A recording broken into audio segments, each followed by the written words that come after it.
Hi friends, నేను మీ నాని ప్రభాకర్. మీరు చూస్తున్నారు టెక్నాలజీ ఛానల్. ఫ్రెండ్స్, ఈరోజు మనం ఒక మంచి గేమింగ్ పీసీని అయితే బిల్డ్ చేయబోతున్నాం. సో ఇంతకుముందు మనం ఏఎండితో కొలాబరేట్ అయ్యి 3 వీడియోస్ అయితే చేసాం. సో ఈ వీడియోని కూడా మనకి ఏఎండి స్పాన్సర్ చేస్తుందన్నమాట. సో గేమింగ్ పీసీకి కావాల్సిన సామాన్లన్నీ ఏఎండి అయితే మనకు పంపించేసింది. సో రీసెంట్గానే మనకి ఏఎండి Ryzen 7000 సిరీస్ బడ్జెట్ నుంచి హైర్ ఎండ్ వరకు మొత్తం 4 ప్రాసెసర్లు అయితే ఏఎండి లాంచ్ చేసింది. సో ముందుగా మనం గేమింగ్ పీసీ బిల్డ్ చేసే ముందు ఏఎండి లాంచ్ చేసిన ఈ ప్రాసెసర్లు ఏంటి, వాటి ప్రత్యేకతలు ఏమిటి అనేది నేను మీకు బ్రీఫ్గా అయితే చెప్పేస్తాను. AMD Ryzen 7000 సిరీస్లోని ఈ ప్రాసెసర్లు అన్నీ మనకి ప్రపంచంలోనే మొట్టమొదటి 5 నానోమీటర్ ఫిమ్ఫెట్తో వచ్చిన డెస్క్టాప్ పీసీ ప్రాసెసర్లు. సో ముందుగా మనం బడ్జెట్ ప్రాసెసర్ గురించి మాట్లాడుకుంటే ఇక్కడ AMD Ryzen 5 లైన్లో 7600X ఈ ప్రాసెసర్ గురించి మాట్లాడుకోవాలి. ఇది ఒక బడ్జెట్ ప్రాసెసర్ అనమాట. సో మీరు ఆఫీస్ వర్క్స్ లాంటివి ఏమైనా చేసుకోవాలనుకుంటే ఈ ప్రాసెసర్ అయితే మీకు బాగా యూజ్ అవుతుంది. ఈ ప్రాసెసర్ ప్రత్యేకత ఏమిటి అంటే ఈ ప్రాసెసర్లో మీకు బిల్ట్-ఇన్ RDNA2 GPU కూడా అయితే ఉంటుంది. సో ఈ ప్రాసెసర్తో మీరు ఓన్లీ ఆఫీస్ వర్కే కాదు, మీరు గేమ్స్ కూడా ప్రాసెసర్ బాగా సపోర్ట్ చేస్తుంది. దానికోసం మీరు ఏంటంటే అడిషనల్గా జీపీయూని అయితే యాడ్ చేసుకోవాలి, అంటే గ్రాఫిక్ కార్డ్ యాడ్ చేసుకోవాలి. అక్కడ వచ్చేసరికి AMD రేడియాన్ నుంచి ఎనీ గ్రాఫిక్ కార్డు మీ బడ్జెట్లో చూస్ చేసుకొని ఆ గ్రాఫిక్ కార్డ్ కనుక ఈ ప్రాసెసర్తో సెట్ చేసుకుంటే సో మంచిగా గేమ్స్ కూడా అయితే మీరు ఎంజాయ్ చేయొచ్చు. ఇందులో మీకు 6 కోర్స్ ఉంటాయి, 12 థ్రెడ్స్ ఉంటాయి. ఇక క్లాకింగ్ స్పీడ్లో మీకు బేస్ ఫ్రీక్వెన్సీ 4.7 GHz ఉంటే బూస్ట్ ఫ్రీక్వెన్సీ 5.3 GHz వరకు అయితే ఉంటుంది. టోటల్ 38 MB వరకు క్యాష్ మెమరీ అయితే ఉంటుంది. L2లోను L3లోను కలిపి మీకు ఈ 38 MB క్యాష్ మెమరీ అయితే వస్తుంది. ఇక 105 డిఫాల్ట్ TDP సపోర్ట్ అయితే చేస్తుంది. ఇక నెక్స్ట్ ప్రాసెసర్ Ryzen 7లో మనకి 7700X, ఇది ఒక మిడ్ రేంజ్ ప్రాసెసర్. ఈ ప్రాసెసర్ మనకి ప్రీవియస్ జనరేషన్ 5800X అలాగే 5800X 3Dతో కంపేర్ చేస్తే సేమ్ TDP ఉంటుంది అనమాట. 105 వాట్ ఉంటుంది.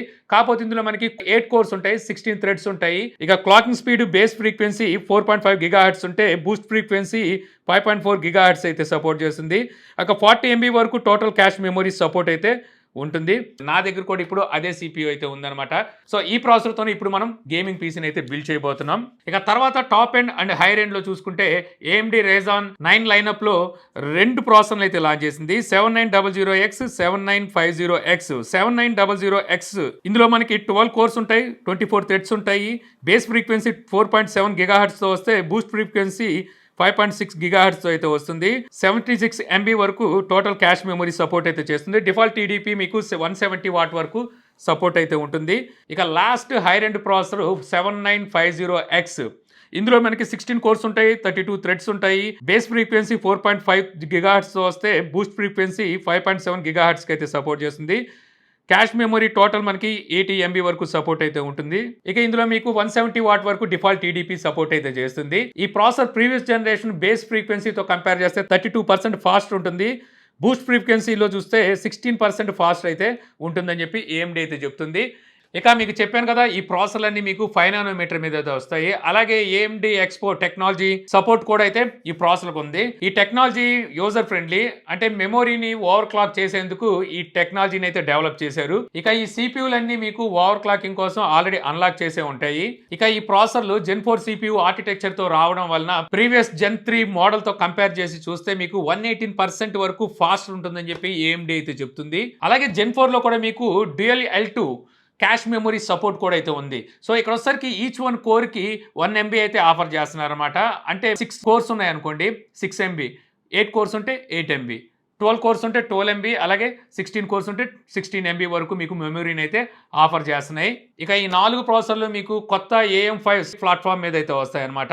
లేటెస్ట్ IO అండ్ మెమరీ టెక్నాలజీతో రావడం వలన PCIe 5.0 DDR5 సపోర్ట్ అయితే ఇవి చేస్తాయి. ఇంకా మనం పీసీ బిల్డ్ అయితే చూద్దాం. సో పీసీ బిల్డ్ కోసం AMD Ryzen 7లో మనకి 7700X ఈ CPUని అయితే ఆల్రెడీ మనకి AMD అయితే పంపించింది. సో ఈ CPUతోనే ఇప్పుడు మనం గేమింగ్ పీసీని అయితే బిల్డ్ చేయబోతున్నాం. ఇక ఈ CPUలు మనకి AM5 సాకెట్ ప్లాట్ఫామ్తో వస్తాయి కాబట్టి AM5 కంపాటబిలిటీ ఉన్న మంచి మదర్ బోర్డ్ని అయితే చూస్ చేసుకోవాలి.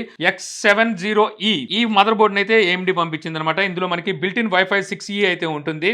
అలాగే DTS సపోర్ట్ ఉంటుంది, HDMI ఇవన్నీ అయితే మనకి ఇక్కడ వీళ్ళు మెన్షన్ చేసి ఉంచారు. ఈ మదర్ బోర్డు మనకి 170 వాట్ TDPకి అయితే సపోర్ట్ చేస్తుంది. ఇది కాకుండా మనకి మార్కెట్లో మరికొన్ని మదర్ బోర్డులు అయితే ఉన్నాయి. అంటే X670 అలాగే B650E, B650. సో ఇలాగ మీకు మరి కొన్ని మదర్ బోర్డ్స్ అయితే AM5 సాకెట్ కంపాటబిలిటీతో అయితే వస్తాయి. వాటిలో మీరు కావాలనుకుంటే వాటిని కూడా చూస్ చేసుకోవచ్చు. ఇక ర్యామ్ విషయానికి వస్తే మనకి DDR5 ర్యామ్ ఎనీ బ్రాండ్ మీరు అయితే చూస్ చేసుకోవచ్చు. మినిమం 16 GB ఉండేలాగా చూసుకుంటే ఇంకా మంచిది అనమాట. ఇక GPU కూడా AMD Radeon నుంచి ఒక మంచి GPU సెలెక్ట్ చేసుకుంటే సరిపోతుంది అనమాట. ఎప్పుడైనా AMD CPU తో AMD GPU బాగా పేర్ అవుతుంది. సో ఇక్కడ నేను AMD Radeon RX 6600 XT ఈ GPU అయితే వాడబోతున్నాను. ఇది మనకి 1080p ఫుల్ HD గేమింగ్ అయితే సపోర్ట్ చేస్తుంది. 8GB DDR6 మెమొరీతో వస్తుంది అనమాట. ఇక క్యాబినెట్ అలాగే SMPS SSD. సో ఇవి వచ్చేసరికి మీ బడ్జెట్ కి తగ్గట్టుగా ఏది కావాలంటే అది మీరు చూస్ చేసుకొని వీటిని అయితే వేసుకోవచ్చు. సో SSD వచ్చేసరికి మినిమం ఒక 512 ఉండేలాగా చూసుకోండి. ఎందుకంటే గేమ్స్ వచ్చేసరికి కొంచెం హెవీగా ఉంటాయి కాబట్టి, అంటే స్టోరేజ్ కెపాసిటీ ఎక్కువగా తీసుకుంటాయి కాబట్టి, సో SSD అనేది ఎంత ఎక్కువ ఉంటే అంత మంచిది. మీ బడ్జెట్ని దృష్టిలో పెట్టుకొని వాటిని కూడా అయితే తీసుకోవచ్చు. ఇప్పుడు మన దగ్గర CPU, GPU, ర్యామ్ అలాగే గ్రాఫిక్ కార్డ్ అయితే ఉన్నాయి. సో దీనికి మిగిలిన పార్ట్స్ కోసం నేను విజయవాడ NTR కాంప్లెక్స్లోని కృష్ణ కంప్యూటర్స్కి వచ్చాను అనమాట. ఇక్కడ నేను మిగిలిన పార్ట్స్ అయితే తీసుకొని ఇక్కడే నేను బిల్డ్ చేయించబోతున్నాను.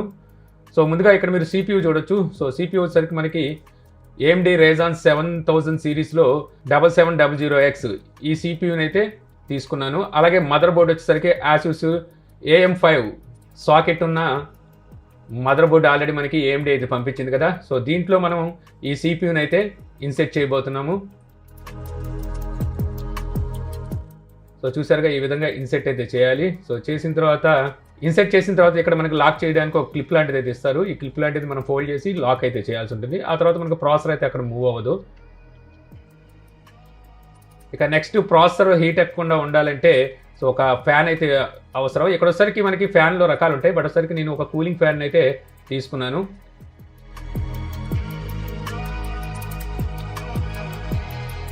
సో ప్రాసెసర్ దగ్గర ఈ కూలింగ్ ఫ్యాన్ అయితే వస్తుందన్నమాట. అలాగే హీట్ని బయటకు పంపించడం కోసం మరో 2 ఫ్యాన్స్ అయితే దీంతో పాటు అటాచ్ చేసి ఉంటాయి. RGB లైటింగ్తో ఈ ఫ్యాన్స్ అయితే వస్తాయి. సో మీ బడ్జెట్ని బేస్ చేసుకొని మీరు కూడా కావాల్సిన ఫ్యాన్ని చూస్ చేసుకోవచ్చు. ఫ్యాన్ ఈ విధంగా CPU మీద పెట్టి ఆ తర్వాత స్క్రూస్తో ఫ్యాన్ని మౌంట్ చేస్తారు.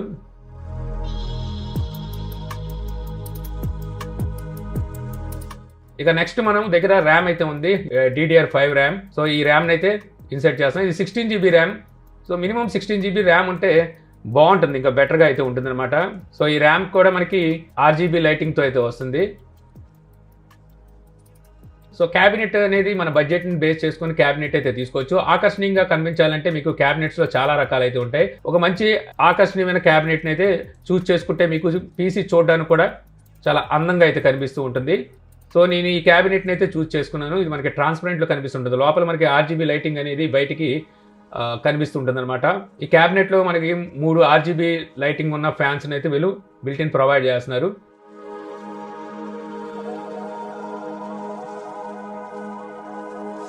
ఇక ఈ క్యాబినెట్లో మదర్ బోర్డ్ని అయితే ఫిట్ చేస్తున్నారు.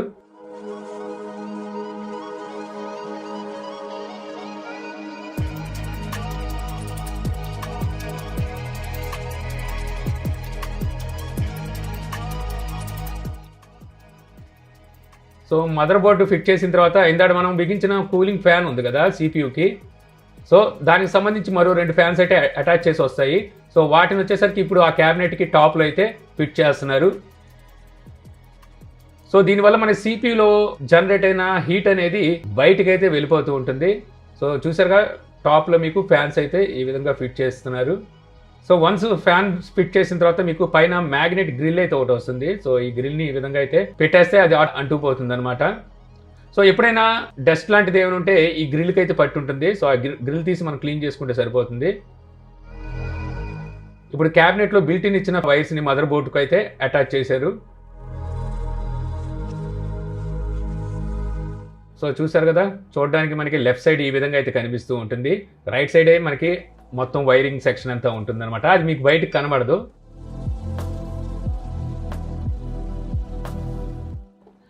ఇక ఒక 650 వాట్ SMPSని అయితే తీసుకున్నాము. యాక్చువల్గా మీ PC రిక్వైర్మెంట్ని బట్టి మీరు SMPSని అయితే చూస్ చేసుకోవాల్సి ఉంటుంది. సో మీ కంప్యూటర్ షాప్లో అయితే వాటికి మీ PC రిక్వైర్మెంట్ బట్టి SMPSని అయితే చెప్తారు. సో మనకి PCకి పవర్ ఇన్పుట్ అనేది ఇక్కడ నుంచే వస్తుందన్నమాట. సో దీని వచ్చేసరికి PCకి బ్యాక్ సైడ్ అయితే ఈ విధంగా కనిపించేలాగా అయితే ఫిట్ చేస్తారనమాట. ఇక్కడే మనం పవర్ అయితే ఇవ్వాల్సి ఉంటుంది. అక్కడే మనకి ఆన్ అండ్ ఆఫ్ స్విచ్ కూడా ఉంటుంది. ఇక నెక్స్ట్ SMBS నుండి వచ్చిన వైర్స్ని మదర్ బోర్డ్కి ఇస్తున్నారు. ఇక ఇప్పుడు మనం గ్రాఫిక్ కార్డ్ని అయితే ఇన్సెట్ చేయబోతున్నాము. సో గ్రాఫిక్ కార్డ్ ఇది మనకి AMD Radeon RX 6600 XT ఈ గ్రాఫిక్ కార్డ్ని అయితే యూజ్ చేయబోతున్నాం. సో ఎప్పుడైనా AMD CPUతో AMD GPU అనేది ఆప్టిమైజేషన్ చాలా బాగుంటుంది. ఈ గ్రాఫిక్ కార్డ్ మనకి 8GB DDR6 వస్తుంది అనమాట. సో ఈ గ్రాఫిక్ కార్డ్ని అయితే ఇప్పుడు మనం మదర్ బోర్డ్తో అటాచ్ చేయబోతున్నాం. ఓకే, గ్రాఫిక్ కార్డ్ కూడా అయిపోయింది. ఇప్పుడు M2 SSDని యాడ్ చేయబోతున్నాం అనమాట. ఇక్కడ నేను 256GBని అయితే తీసుకున్నాను. నేను C డ్రైవ్ కోసం అని చెప్పి 256GB M2ని అయితే ఇన్సర్ట్ చేస్తాను. కావాలనుకుంటే మీరు 512 అయినా తీసుకోవచ్చు, లేదంటే C వరకు మీరు 256 తీసుకొని తర్వాత మిగిలిన డ్రైవ్స్ కోసం వేరే SSDని కూడా అయితే యూజ్ చేయొచ్చు. ఇది M2 PCIe 5.0 SSDని అయితే మనం ఇందులో ఇన్సర్ట్ చేస్తున్నాం. ఓకే, ఇంకా ఆల్మోస్ట్ కంప్లీట్ అయితే అయిపోయింది. పీసీకి రైట్ సైడ్ చూడొచ్చు, ఇక్కడ వైర్స్ అయితే ఉన్నాయి కదా, ఈ వైర్స్ని ఈ విధంగా మనం కవర్ చేసి కనబడకుండా అయితే చేయొచ్చు. ఇక లెఫ్ట్ సైడ్ అయితే మనకి ఈ విధంగా ట్రాన్స్పరెంట్ అయితే కనిపిస్తూ ఉంటుంది అనమాట. సో దీనికి గ్లాస్ కవర్ అయితే ఉంటుంది. ఈ కవర్తో అయితే దీన్ని కవర్ చేస్తున్నాం. సో దీనివల్ల మనకి లోపల ఉన్న RGB లైట్స్ ఏవైతే ఉంటాయి ఆకర్షణీయంగా కనబడుతుంటాయి అనమాట, గేమ్స్ ఆడేటప్పుడు కానీ పీసీని ఆన్ చేసినప్పుడు కానీ. సో చూసారు కదా, సో పీసీ అయితే బిల్డ్ అయిపోయింది. చూడడానికి మనకి ఈ విధంగా అయితే ఉంది. ఈ పీసీ బిల్డ్ అయిపోయిన తర్వాత నేను గేమ్స్ని అయితే మాత్రం కంటిన్యూ ఆడాను. ఎక్కువగా గాడ్ ఆఫ్ వార్ గేమ్ని అయితే ఆడాను, తర్వాత స్పైడర్ మ్యాన్ గేమ్ని కూడా ఎక్కువసేపు అయితే ఆడాను. సో దీనికి మీకు AMDకి సంబంధించిన సాఫ్ట్వేర్ అయితే అవైలబుల్లో ఉంటుంది. సో దాన్ని మనం మన పీసీలో ఇన్స్టాల్ చేసుకొని తర్వాత మనకు కావాల్సినట్టుగా కస్టమైజ్ అయితే చేసుకోవచ్చు. మనకి అక్కడ మానిటరింగ్ కూడా ఉంటుంది, మొత్తం మనం మానిటర్ కూడా అయితే చేయొచ్చు. అలాగే నేను వీడియో ర్యాండరింగ్ కూడా చేసి చూశాను అనమాట. సో ఇక్కడ వచ్చేసరికి ప్రీమియం ప్రో ఇన్స్టాల్ చేశాను. అందులో 15 మినిట్స్ వీడియోని నేను ర్యాండరింగ్ చేశాను. అక్కడ వచ్చేసరికి 6 to 7 మినిట్స్ వరకు మీకు ర్యాండరింగ్ అయితే టైం పట్టింది. ఇక మనం ఎఫెక్ట్స్ అలాంటివి ఏమైనా యూజ్ చేసి ఇంకొంచెం ఎక్కువగా మనం ర్యాండరింగ్ ఎక్కువ హెవీగా చేసుకుంటే అక్కడ మినిమం ఎంత లేదన్నా సరే ఒక 10 మినిట్స్ పట్టేలాగైతే ఉందన్నమాట.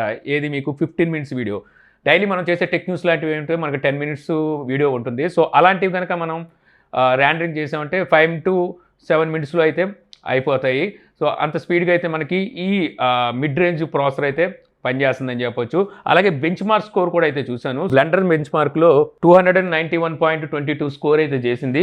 సో ఈ స్కోర్ కనుక చూస్తే మనకి i5 12th జనరేషన్తో కంపేర్ చేస్తే ఇంకా మీకు మంచి స్కోర్ అయితే చేసింది. మీరు ఇక్కడ చూడొచ్చు, ఇక్కడ చూస్తే మీకు i5 అనేది ఇంకా 248లో మనకి i5 12th జనరేషన్ కనిపిస్తుంటే AMD Ryzen 7 7700X 291 స్కోర్ చేసినట్టుగా అయితే చూపిస్తుంది. ఇక అలాగే గీక్ బెంచ్ స్కోర్ కూడా తీశాను. ఇక్కడ సింగిల్ కోర్లో మనకి 1863 స్కోర్ చేసింది. మల్టీ కోర్లో చూస్తే 9196 స్కోర్ చేసింది. ఎక్సలెంట్ స్కోర్ అని చెప్పొచ్చు అనమాట. ఇక గేమ్స్లో కూడా మీకు హెవీ గేమ్స్ మనకు AAA టైటిల్ గేమ్స్ ఏమైనా సరే మనం ఇందులో అయితే ఆడుకోవచ్చు. గేమ్స్ని అయితే మాత్రం కంటిన్యూ ఆడాను. ఎక్కువగా గాడ్ ఆఫ్ వార్ గేమ్ని అయితే ఆడాను, తర్వాత స్పైడర్ మ్యాన్ గేమ్ని కూడా ఎక్కువసేపు అయితే ఆడాను. సో నాకు ఎక్కడ థ్రాట్లింగ్ కానీ ఫ్రేమ్ డ్రాప్స్ కానీ లేకపోతే ల్యాగ్ కానీ ఇవేమీ అయితే కనబడలేదన్నమాట. సో చాలా చక్కగా ఉంది ఆప్టిమైజేషన్ అని చెప్పొచ్చు.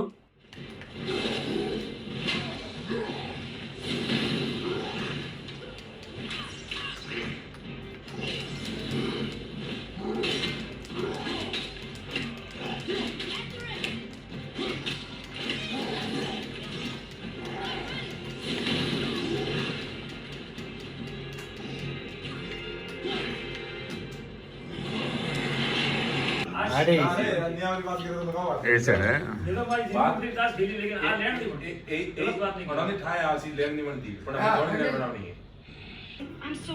टारगेट प्रैक्टिस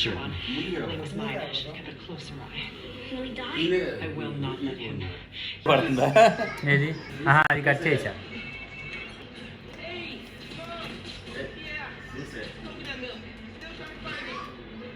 అదే లేకపోతే స్టార్ట్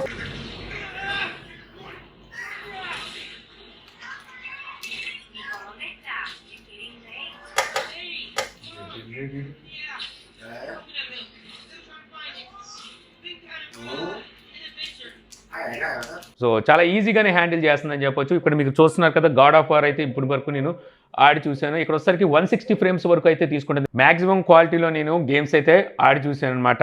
సో ఇక్కడ వచ్చేసరికి నాకు ఎటువంటి ల్యాగ్స్ అలాగే ఫ్రేమ్ డ్రాప్స్ లాంటివి అయితే పెద్ద ఇష్యూస్ అయితే ఏమీ కనిపించలేదు. సో ఇంకా ఈ CPU ఓన్లీ గేమ్స్ కోసం అనే కాదు. సో ఇంతకుముందు మీకు చెప్పినట్టుగా సో మీరు మంచి కంటెంట్ క్రియేటర్ అనుకోండి, సో మీకు అలాంటి సిచ్యువేషన్లో కూడా మీకు ఈ CPU అయితే బాగా యూజ్ అవుతుంది. సో నేను ఆల్రెడీ చెప్పాను కదా, ప్రీమియర్ ప్రో అయితే వేసి చూశాను. సో మనకి ఇంతకన్నా ఇంకేం కావాలి, కొంతమంది ఫిల్మోరా వాడుతుంటారు, క్యామ్టాషియా వాడుతుంటారు, ఇలాంటి వాటిని అయితే ఇంకా ఈజీగా అయితే మీరు ర్యాండరింగ్ చేయగలదు. ఎటువంటి గ్రాఫిక్ కార్డులో యూజ్ చేసుకుంటే బెస్ట్ అనేది మీరు చూసుకోవచ్చు. మెయిన్గా చూసుకోవాల్సింది బడ్జెట్ అనమాట. సో మీ బడ్జెట్ని బేస్ చేసుకొని మీరు ఈ CPUని చూస్ చేసుకొని దాని తగ్గట్టుగా మీరు మిగిలినవన్నీ అయితే చూస్ చేసుకోవచ్చు. సో ఈ వీడియో మీకు నచ్చింది అనుకుంటున్నాను. వీడియో కనుక మీకు నచ్చితే లైక్ చేయగలరు. యూట్యూబ్లో మా ఛానల్ ఇంకా సబ్స్క్రైబ్ చేసుకోకపోతే సబ్స్క్రైబ్ చేసుకోండి మర్చిపోమాకండి. So thank you for watching. Jai Hind.